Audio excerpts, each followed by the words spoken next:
in our reserve. A wise country will not do that.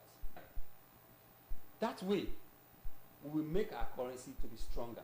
The way it is now, our currency is almost worthless outside this environment, outside the confines of Nigeria, because we have deliberately, without knowing, we have inadvertently made our currency to look worthless. We need our reserve here in Nigeria. We don't need it to be servicing other countries. So, talking about dollarization of our economy, stopping it is needful. It's what we should do, as if we should have done it years back. Okay. So, it is very expedient that bill before the National Assembly to control the dollarization of Nigeria, to check it, to stop it, should be embraced. And this idea of us preferring foreign goods, anything foreign, I think it should start from our leaders. Our leaders, I mean our president, I mean our senators, I mean our ministers, I mean our governors, I mean our local government chairmen, I mean our commissioners. We should start preferring Nigeria. That is the best way to make the followers to also believe in Nigeria. As long as our leaders are not doing the needful of preferring Nigeria, Naira to the dollar, to the pounds, to the yen, to the euro, then you cannot make the followers to believe in the Naira. A good example should start from the top. Okay, you said something, and let me call you back to what you said. You said the Nigerian currency in a foreign country is as good as, not having value. And you know that most people, they transact business in dollars, or they have dollar accounts where they transact business because they feel the ease of doing business with the presence of their dollar accounts. And now you're saying we should go back to the Naira. So how do we maintain an equilibrium in all this, bearing in mind that the value of our currency in a foreign country is almost next to zero? I've explained that. It is the value you place on something that others will also place on it. Monkey not fine, but mama like him. That is the mentality we should have. If they want to buy anything in Nigeria and you make them to pay in Naira, you have already made your currency to be appreciated. So that when they are coming to Nigeria, right there in their airports, they will be looking for Naira. But when you don't place value on your Naira, nobody will look for it. It will be strange to them. What kind of currency is this?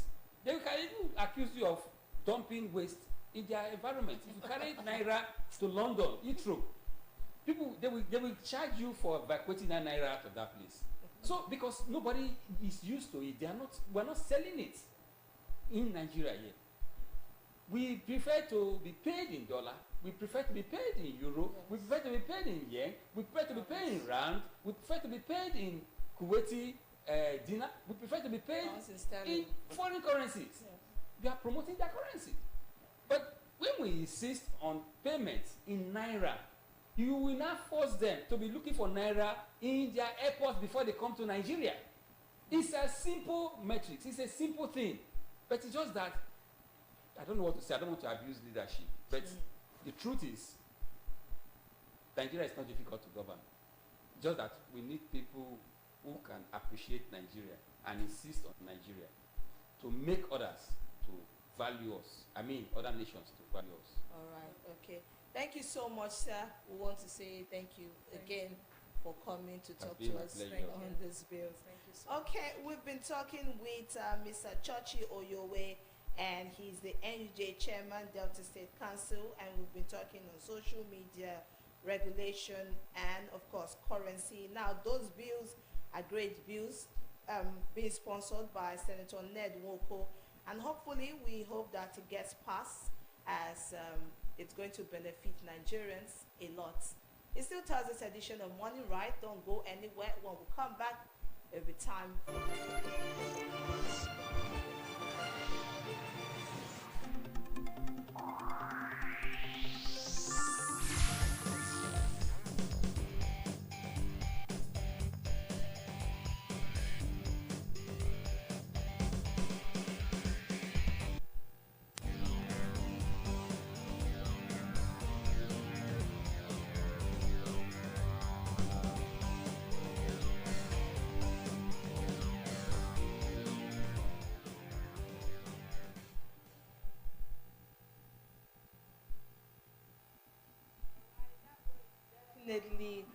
beautiful interview right there, an interview with the NUJ chairman in person of Mr. Churchill Oyowe, Comrade Churchill Oyowe, and he was talking on social media regulation. Well, it will interest you that a second bill has been passed. The second reading has of the bill has been passed for the regulation of social media for, of course, for these social media platforms to own offices in Nigeria. Well, one thing I'm definitely going to say is that the coming of social media has opened our eyes and the eyes of the public to so many things. So nothing right now is hidden under the sun or under the social media. Well, it doesn't also stop us from putting out our professionalism out there. Some persons say that the invent of social media is somehow taking away the place of journalism, but I really do not think that it is true, because everything in journalism is factual, and best believe that it has been investigated thoroughly before coming out to the public. But you know what social media does?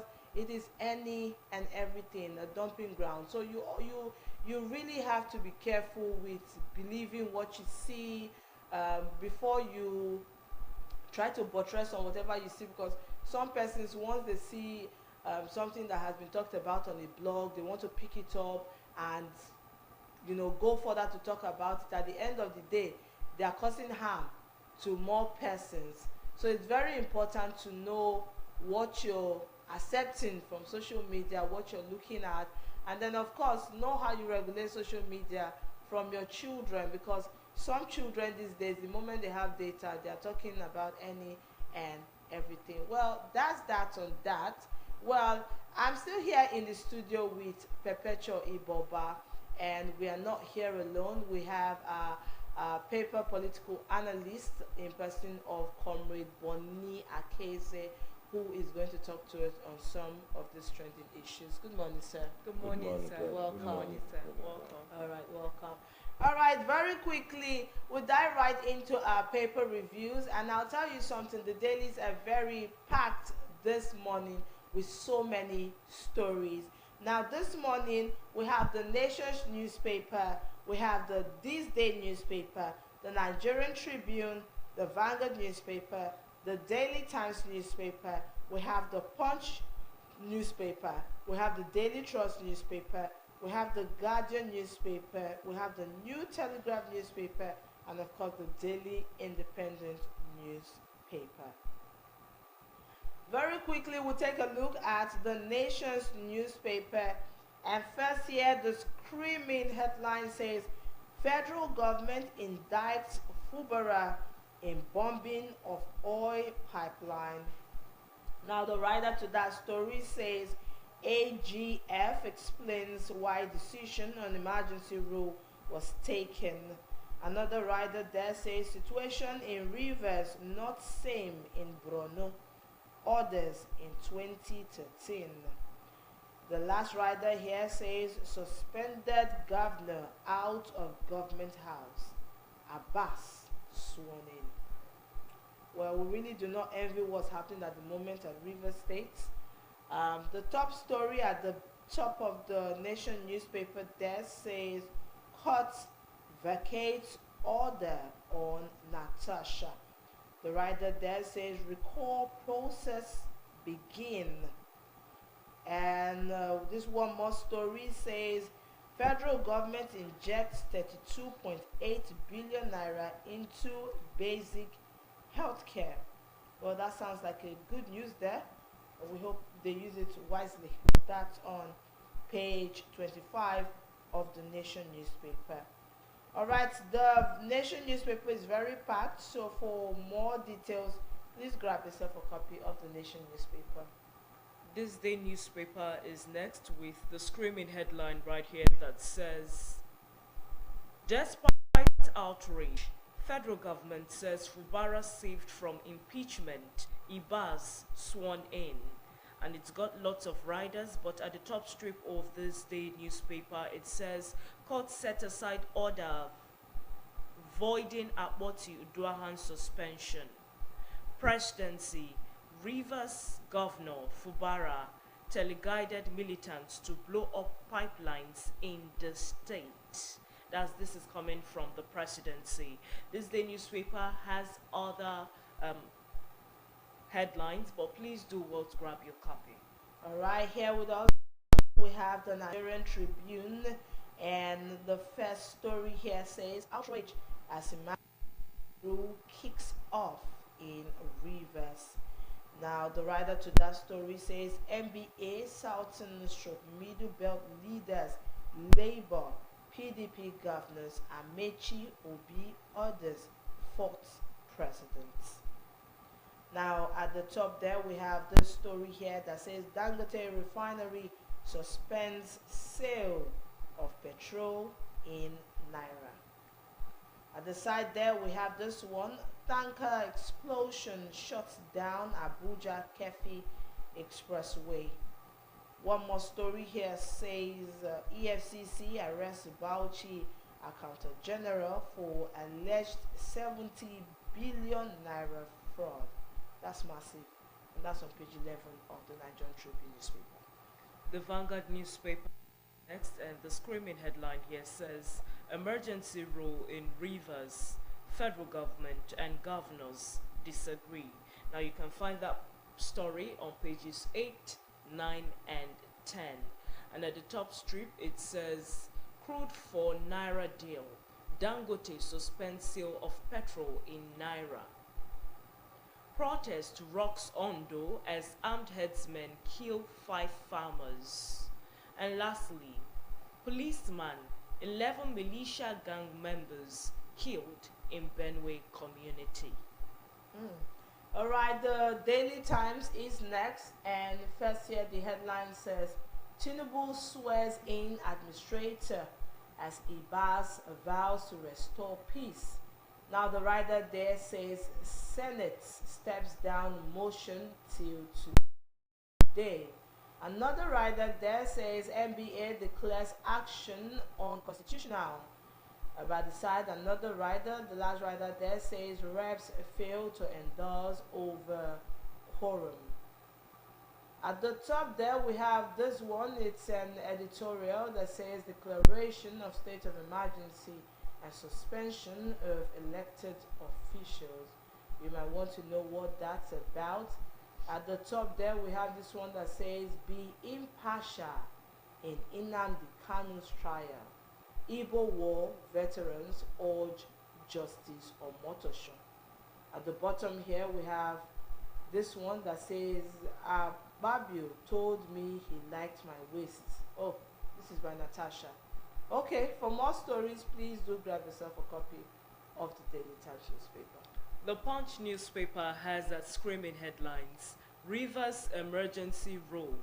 Federal government deploys 10,000 troops against vandals as opposition and NLC protest. The writer says fresh explosion in Rivers, PDP protest as AGF, APC threaten emergency rule extension. Minimum wage, NYSC to spend 307.6 billion naira on paupers mobilization. Stop military attacks on discos, Adelabo tells NSA. And lastly, looking at the Punch news headlines this morning, it says police confirm death of inspector, 12 gunmen in fierce battle. All right, the Daily Trust newspaper is next, and the first headline here says fuel price may rise as Naira for experts seek government intervention. At the top there we have many feared dead as tanker explode on Abuja road. Another story here says poor sanitization, others push meningitis death to 55 that do. And either there says overruled. This and many more you can get on the Daily Trust newspaper. Do grab yourself a copy. Lawmakers on food security legislation. And lastly, federal government reads Riot Act to states as Nigerians use state of emergency in Rivers. All right, the Daily Telegraph newspaper is what we have here next. And the first headline, emergency rule. FG to release Rivers FAAC allocation to sole administrator. And the writer here says, as Tinubu swears in Ibas, Fagbemi asks naysayers to approach NAS. Another writer here says, Senate defies approval, insider alleges failure to get majority reps to debate issue today. This emergency rule will deepen mistrust, insecurity. PDP governors want Tinubu to seek judiciary interpretation of Section 305 of the Constitution. Now, another writer to this story says, action plot by APC to take over South in 2027. PDP as Labour, Obi, Amechi, PROP, NNPP, others kick against action. At the top here we have troops neutralize 10 terrorists, rescue 101 kidnapped victims in Katsina, Zamfara. And this 29 of the New Telegraph newspaper. Another story here says Nigeria expects to move Teddy transfer from China. This is by Umayu. This and many more you can get on the New Telegraph newspaper. And the Daily Independent newspaper is next with the screaming head.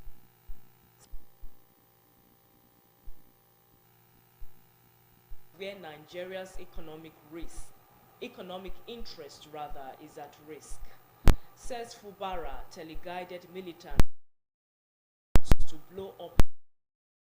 Rivers sole administrator may get state withheld allocation, and emergency rule affront on Nigeria's constitution. This is coming from Amechi. At the top strip, it says emergency rule meant to capture Rivers and South in 2027. This is coming from PDP. Party governors ask Tinubu to reverse action. Protesters storm Ondo's governor's office over fresh killing of 5 farmers by herdsmen. And lastly, looking at the Daily Independent newspaper, it says Fubara calls for calm amid Rivers emergency rule. State Assembly hails Tinubu's declaration. Federal government unjustly punishing Rivers people. This is coming from state CSOs. And youth urge PDP governors to challenge action in court. All right, that's all we have on the dailies. Let's get back to the studio. Welcome back. It's still Thursday's edition of Morning Ride. And of course, we still have Comrade Bonnie Akeze with us here, who's going to talk to us on some of these issues. Good morning, Mr. Bonnie. Good morning, sir. Good morning, Children. Welcome, sir. Yeah. Okay. How you doing, sir? I'm fine. Welcome. Comrade Bonnie, a lot has been happening in Nigeria this past few weeks. Yeah. But the story or the issue happening in Rivers is almost like a recurring thing that we talk about every Thursday here, because it's like from one revelation to another, from one occurrence to another. Now the latest is the suspension of the present, the ex-governor in person of Fubara, and the state now has an administrator who was put in there by our presidents. But then, as of yesterday, and a lot of persons have been kicking against it, even the Rivers citizens are also against it, and a lot of them are worried. But yesterday, in an interview, Femi Falana came out to say that Section 305 of the 1999 Constitution does not empower the president to suspend or remove a sitting governor. Now, the human rights lawyer Femi Falana says the 1999 Constitution of the Federal Republic of Nigeria does not recognize the newly sworn-in sole administrator of Rivers State, Vice Admiral Ibote Itet Ibas, as administrator, and he also went ahead to say that Section 305 of the Constitution does not empower President Bola Ahmed Tinubu to suspend or remove a sitting governor as he did in the case of Timilayi Fubara.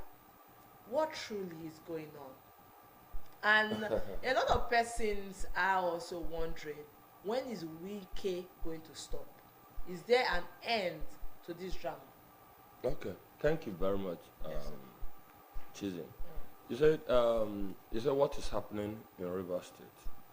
What is happening in River State is that there is crisis Yes. in River State. River State, the political gladiators has fostered a crisis on their state, the state that they got the mandate to govern.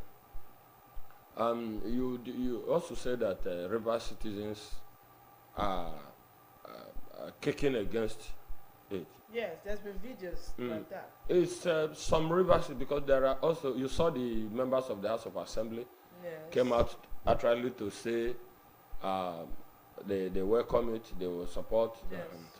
So what is happening in River State is, I think you will liken it to the biblical judgment by Solomon of the two ladies that were contesting for a child, and they said, okay, let us split the child, you know.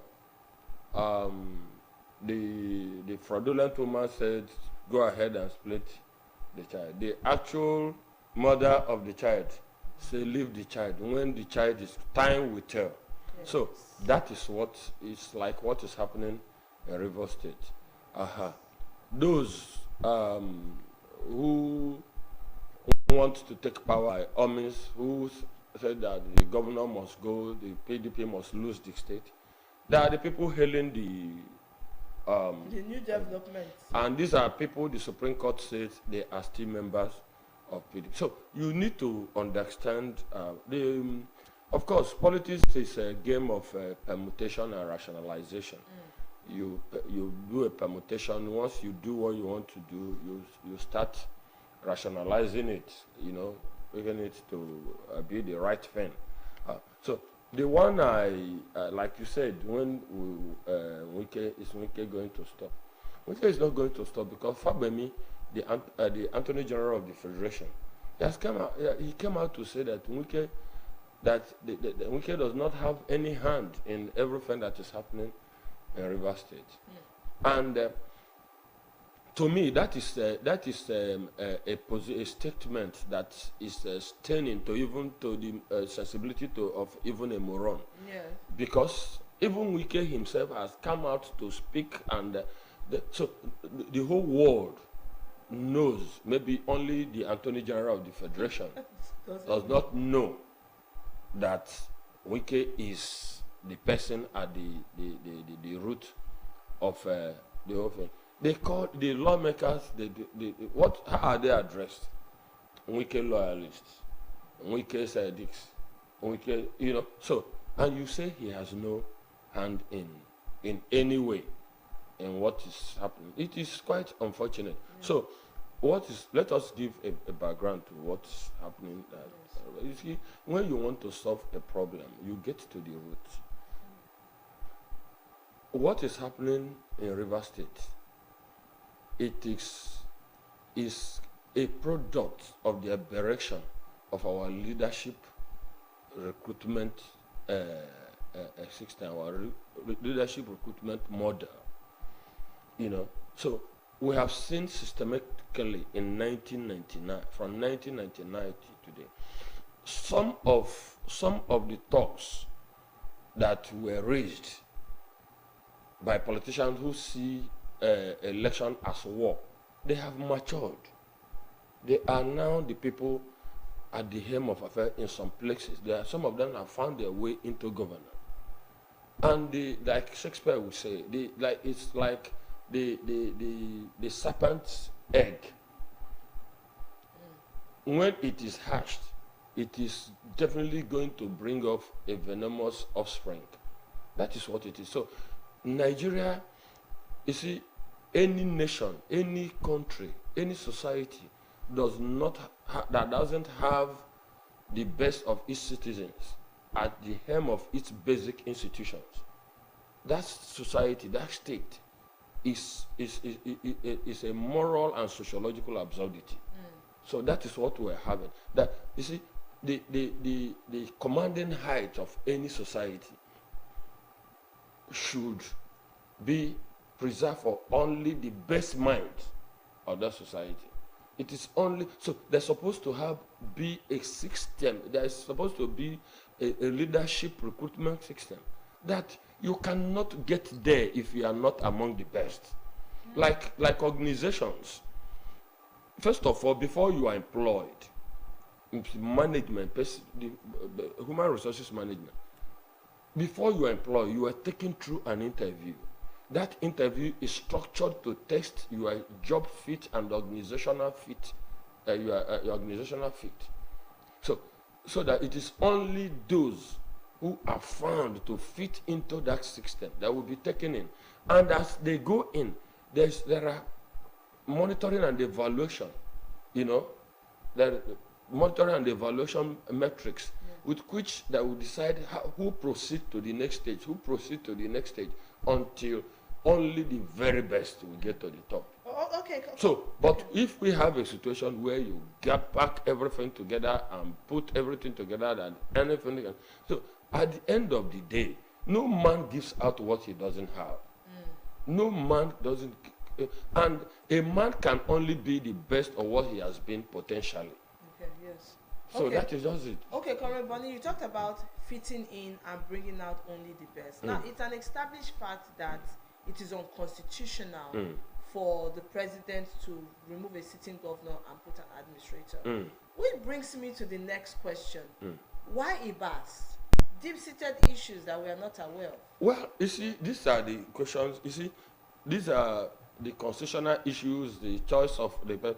These are questions that we throw up because, you see, we have a constitution. Yes. We have a democratically elected government. Yes. The governor, the members, for the executive, then members of the legislature. And we now have a situation where the federal government says there's state of emergency. Good enough. This same when he was in Lagos, condemned state of emergency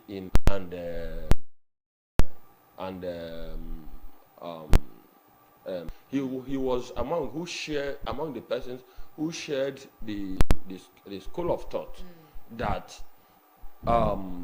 the state of emergency in a democracy does not warrant the removal of the democratically elected structure. That was when Obasanjo was president. Yeah. I don't. We here to now, but there's a precedent. Yes. And we had a state of emergency in 3 states when, in some local governments, when in some states when President Jonathan was there over the Boko Haram, and I mean, he didn't remove the structure. I've read some argument in the media that from the federal government that the situation in River State was not the same thing what is in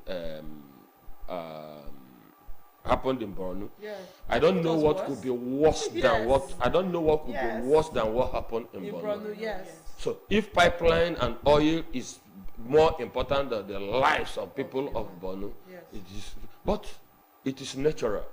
You speak from where you are. You don't expect anybody from the presidency, any member of this government to come and say that the state of emergency, there was something wrong, there's anything wrong about it. So it is ritual communication. You are speaking from where you are. So all of these things, but that is where we have our judiciary. In all these things, everything that is happening, it is the Nigerian judiciary that is put to trial. Yes. It is the Nigerian judiciary that is that the ball is in their court. Look at, they have, Fabemi said that the Attorney General of the Federation that the withheld allocation for the River State will be released to enable the governor work. This is the suspension of release of allocation Yeah. was meant by the Supreme Court. So it is not what you are going to administratively lift. So you have to go back to the court to seek order for the Supreme Court to vacate that, because it's a subsisting order of the Supreme Court. A minister cannot just come and announce. Does it have the power? So that one is another thing left for the lawyers, left for the courts, left for the judiciary to interpret. That is why in all this, the essence, the role of the judiciary in a democracy is to interpret the laws. So the Supreme Court, the law is what the Supreme Court says it is. And the Supreme Court is the apex of the judiciary. So it is the judges of the Supreme Court should know, the CJN and the judges of the Supreme Court should know that they are the people who are on trial in the whole of this crisis, political crisis. Okay. So Because they are the ones who are supposed to beat all of us to line, True. including the president. They are the ones who are supposed to beat everybody to line.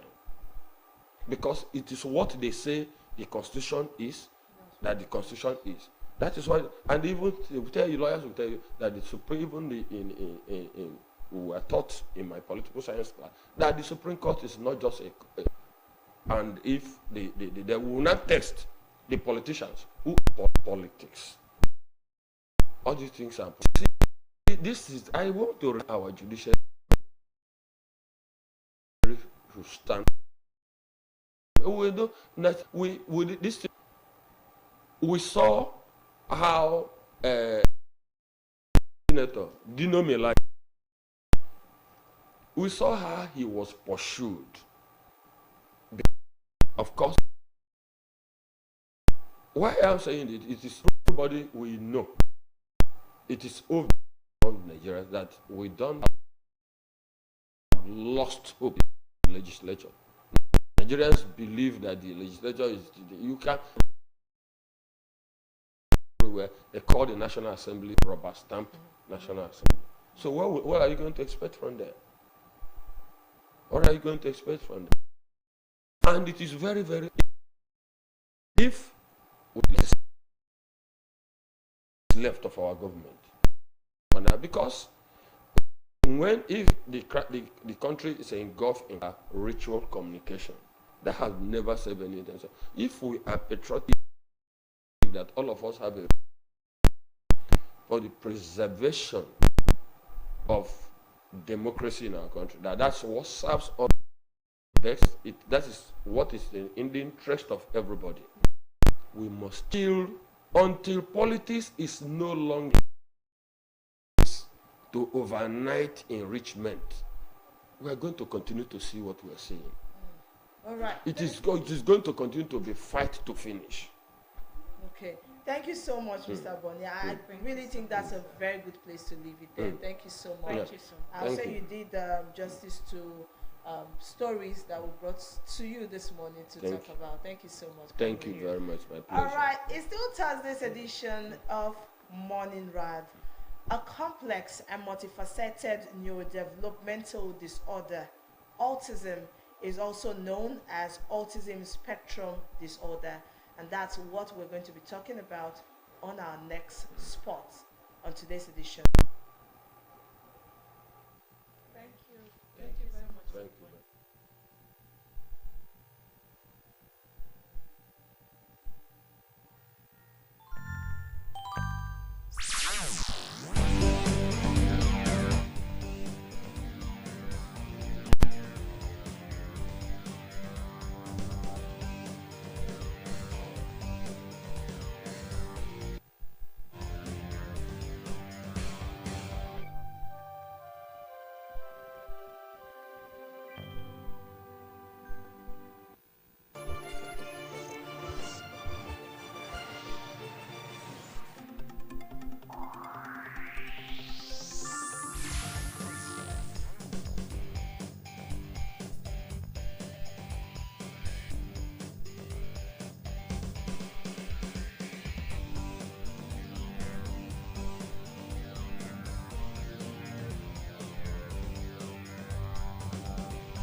Microthemis nigeriensis is a winged adult termite.